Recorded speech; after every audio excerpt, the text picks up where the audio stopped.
ಚಿಕ್ಕ ಮಕ್ಕಳಲ್ಲಿ ಬೇರೆ ಬೇರೆ ರೀತಿಯ ಗುಣಗಳು ಹೇಗೆ ಬೆಳ್ಕೊಳ್ಳೋದು ಹೇಳ್ತಂದ್ರು ಹೇಗೆ? ತಮ್ಮ ಸುತ್ತಮುತ್ತಲು ಆಗುವಂತಹ ದೃಶ್ಯಗಳನ್ನು ನೋಡೋದ್ರಿಂದನೇ. ಸೊ ನೋಟದಲ್ಲಿ ತುಂಬ ಇದೆ ಅಂತ ಹೇಳ್ತಾ ಇದ್ದಾರೆ, ಕೇಳೋಣ. ಚಾರು ದೃಶ್ಯಂಗಳಿಂ ಪ್ರೀತಿ ಹೃದಯ ವಿಕಾಸ ಕ್ರೂರ ದೌಷ್ಟ್ಯಂಗಳಿಂ ವೀರಾನುಕಂಪ ಭೈರವಾದ್ಭುತಗಳಿಂ ಮೌನದಂತರ್ಮನನ ದಾರಿಯುದ್ಧಾರ ಕಿವು ಮಂಕುತಿಮ್ಮ. ನೀನು ಹೇಗೆ ಅಂತ ಕೇಳಿದೆಯಲ್ಲ ಚಂದ್ರು.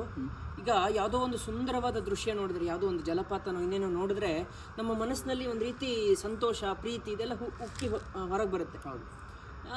ಇನ್ನು ಯಾವುದಾದ್ರೂ ಒಂದು ತುಂಬ ಯಾರೋ ಹೊಡೆದಾಟ ಮಾಡ್ತಾ ಇರೋ ದೃಶ್ಯ ನೋಡಿದ್ರೆ, ಅಥವಾ ಇನ್ನೇನೋ ಯಾರೋ ಇನ್ನೊಬ್ರಿಗೆ ಬುದ್ಧಿ ಕಲಿಸ್ತಾ ಇರೋ ದೃಶ್ಯ ನೋಡಿದ್ರೆ ನಮಗೂ ಒಂದು ರೀತಿ ವೀರಾವೇಶ ಹುಟ್ಕೊಳ್ಳುತ್ತೆ. ಇನ್ನು ಭಯಾನಕವಾದಂಥ ಅಥವಾ ಅದ್ಭುತವಾದಂಥ ದೃಶ್ಯಗಳನ್ನು ನೋಡಿದಾಗಲೂ ಕೂಡ ನಮ್ಮ ಮನಸ್ಸಿನಲ್ಲಿ ಏನೋ ಒಂದು ರೀತಿ ಒಳ್ಳೆಯ ಭಾವನೆಗಳು ಹುಟ್ಕೊಳ್ತಾ ಇರುತ್ತೆ, ಬೇರೆ ಬೇರೆ ರೀತಿಯ ಭಾವನೆಗಳು ಹುಟ್ಕೊಳ್ತಾ ಇರುತ್ತೆ.